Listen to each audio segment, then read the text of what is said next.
En el primer bloque, Grach nos decía y nos explicaba cómo funciona este impacto de 100 días en la psiquis, tanto de los niños, adolescentes y del resto también, ¿por qué no?, de la familia.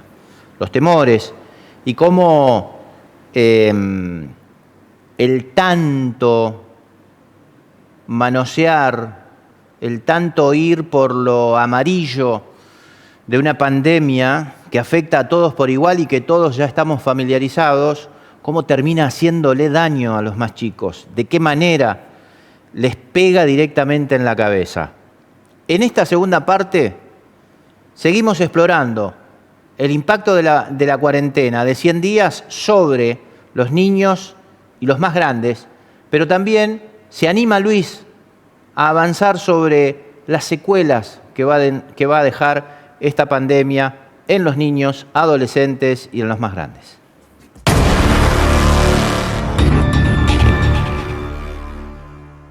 El riesgo que corremos todos existe una cantidad de circunstancias inherentes a los diferentes momentos que tenemos que atravesar.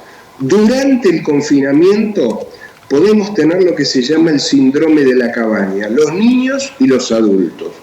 En este síndrome de la cabaña hay una determinada sintomatología que es, este cuadro se describió cuando los buscadores de oro en el norte de los Estados Unidos o en Canadá construían pequeñas cabañas y durante el día buscaban oro, se encerraban en la cabaña de noche y cuando venía una gran nevada, de pronto pasaban varios días y no podían salir. Cuando estaban muchos días confinados, estas personas empezaban a tener trastornos del sueño, irritabilidad, desconfianza de los compañeros que estaban con ellos y muchas veces sentían el impulso irresistible de salir, huir de la cabaña, aún a pesar de los riesgos de las condiciones climáticas. Fíjense hasta qué punto el confinamiento afecta a los adultos y por supuesto a los niños. Los niños padecen la angustia de los padres, la angustia vinculada al aislamiento social, a la desconexión de la cosa escolar, y una de las recomendaciones también que yo quería hacer es que los chicos tienen que tener cierto orden en el día, tienen que tener un mínimo cronograma, si van a hacer los deberes, si van a estudiar determinadas horas para el colegio. En ese punto yo creo que hay que ser bastante elástico, hay que tratar de que el chico tenga su rutina, pero si no lo quiere hacer, si no lo puede hacer, hay que poder ser más flexible y no hay que pensar que el año 2020 va a ser el año paradigmático en cuanto a la formación intelectual ni de los niños, ni de los adolescentes, ni de los universitarios. Todo lo que el niño no pueda aprender este año, lo va a aprender el año próximo, porque uno de los síntomas de la depresión infantil también es un trastorno por el cual disminuye la atención. El aprendizaje se ve afectado porque el niño deprimido no puede sostener mucho la atención porque está preocupado por otros temas y entonces su capacidad de sostener la atención se ve disminuida. Creo que el niño, por supuesto, en la medida en que el contexto social lo permite y las autoridades sanitarias lo permiten, el chico tiene que salir a la calle, es una persona que está mucho menos expuesta, la casuística es bajísima de niños que se enferman, no se mueren los niños de COVID. Lo que pasa es que en las virosis se establece una puja entre el agente infeccioso, el virus, y el sistema inmunitario de cada individuo. Y el sistema inmunitario es como si fuera el ejército que tenemos nosotros. No es lo mismo tener soldados jóvenes, fuertes, vigorosos, que tener soldados débiles. Por lo tanto, por ese motivo, la enfermedad es mucho más riesgosa en personas de edad porque su sistema inmunitario está debilitado, sobre todo si tiene enfermedades concurrentes, comorbilidades. Entonces, al niño hay que exponerlo lo menos posible al temor de los padres.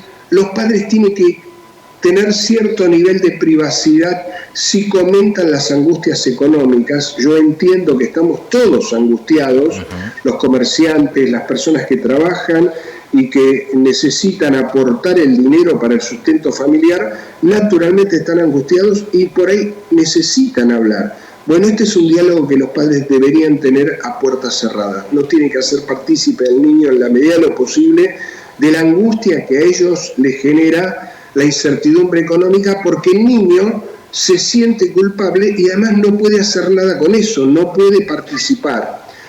Otra de las recomendaciones es que, sumadas a los que yo les decía antes del buen trato, donde los padres tienen que exagerar el buen trato en la casa, es que los chicos pueden participar de algunas tareas, colaborar de las tareas de la casa, hacer la cama, ordenar el placar, colaborar de la limpieza.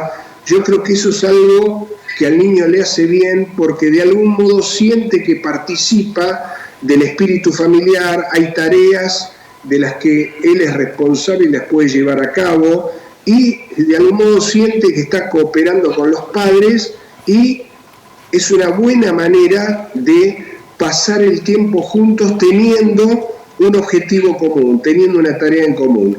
Y por sobre todas las cosas, lo que les decía al principio, hay que enseñarle al chico a verbalizar cuáles son sus emociones, a transformar las manifestaciones de su depresión en que él pueda visualizar esa emoción, pueda entender lo que le está pasando y entonces lo pueda gestionar. Es como cuando un adulto está angustiado por algún motivo, lo comenta con alguien, la angustia le disminuye y de algún modo se siente más fuerte y más capacitado para gestionar el conflicto que es el motor o el generador de esa angustia que le está padeciendo.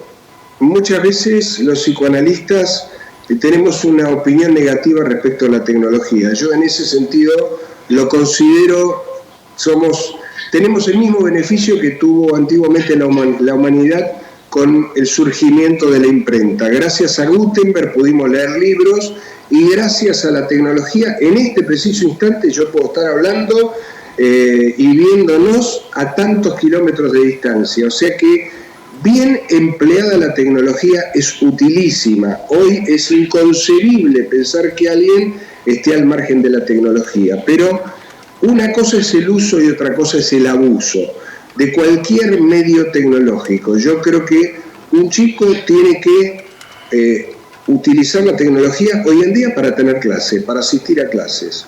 Tiene que tener un horario, no es normal. Yo creo que el modelo ideal de aprendizaje es el de persona a persona. Uno está acostumbrado a establecer una relación afectiva con los maestros, con las maestras, con sus compañeros, a tener un recreo, a tener ese momento donde se juega la pelota, se charla, las chicas charlan con las chicas, los varones corren, juegan, hacen deportes. Yo creo que hay que pautarle horarios a los chicos para que usen la computadora, para que se comuniquen con sus amigos. Eso hay que estimularlo incluso. Hay chicos que de pronto, con el confinamiento, exacerban un poco el aislamiento social. Y entonces los padres de pronto tienen que poder decirle, ¿por qué no te encontrás con tus amigos? Si un chico cumple años, también tiene que poder hacer una celebración de su cumpleaños por métodos tecnológicos.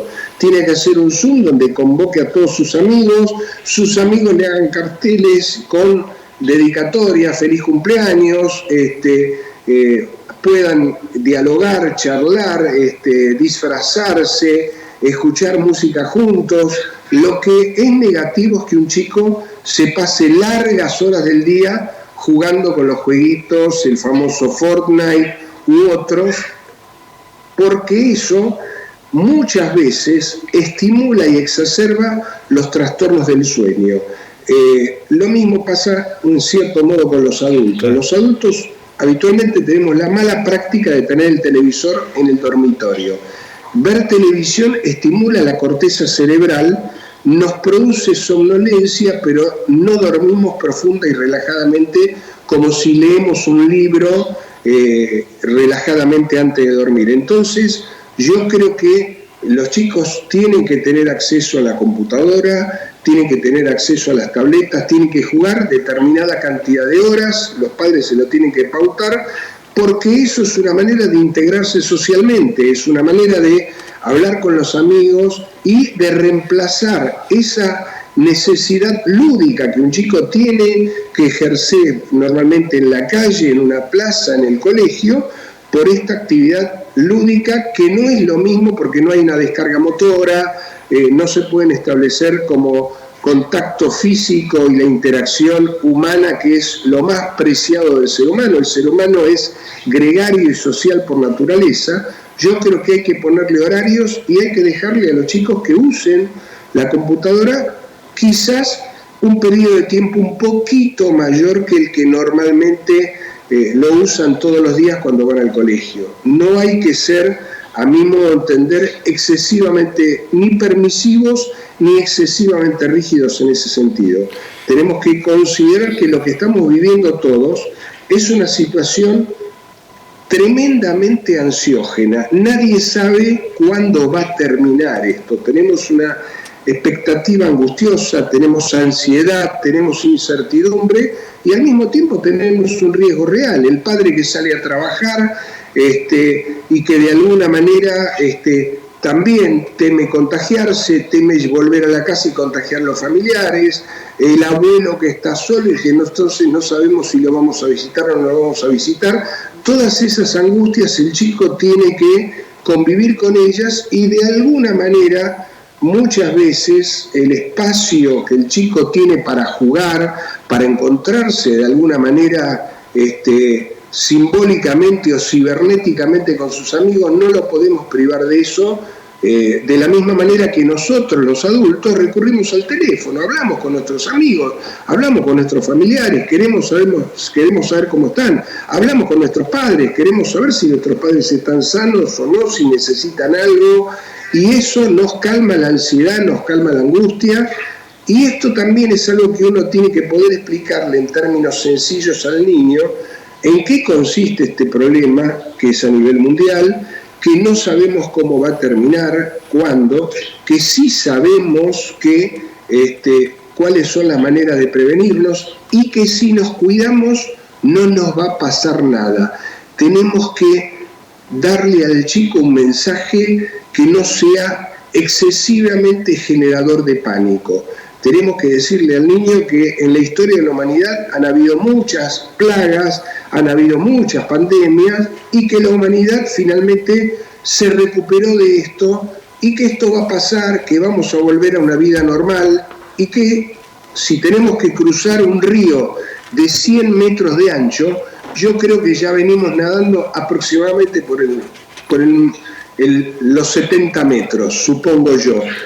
Yo como médico tengo la expectativa y la ilusión de que esto nos falte poco tiempo y que tenemos que tener lo que yo llamo un miedo responsable. No tenemos que ser ni irresponsables ni caer en el pánico y la angustia, porque cuando eso nos pasa, se lo estamos transmitiendo a nuestros hijos. Los actos de irresponsabilidad que los padres cometemos es como que les estamos enseñando a los hijos a transgredir las leyes, a ser irresponsables, y después cuando estos chicos son adultos hacen lo mismo. Y si tenemos un pánico excesivo, si tenemos terror, si le transmitimos a un chico un exceso de angustia, tenemos que pensar que el chico no está en condiciones de metabolizarla, no lo puede digerir.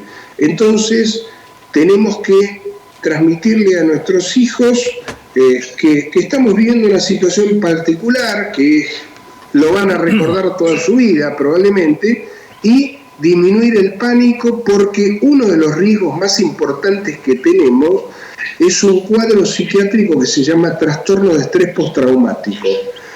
Cuando una persona vive una situación muy traumática y no la puede metabolizar, tiempo después aparece en esa persona lo que se llama un trastorno de estrés postraumático, que tiene una determinada sintomatología. Básicamente lo que aparecen son reviviscencias del episodio traumático, eso se llaman flashbacks, crisis de angustia, trastornos del sueño, depresión producto de la reviviscencia de situaciones que nos fueron particularmente traumáticas. Entonces los padres tenemos que tratar de sobrellevar nosotros la angustia lo mejor que podemos.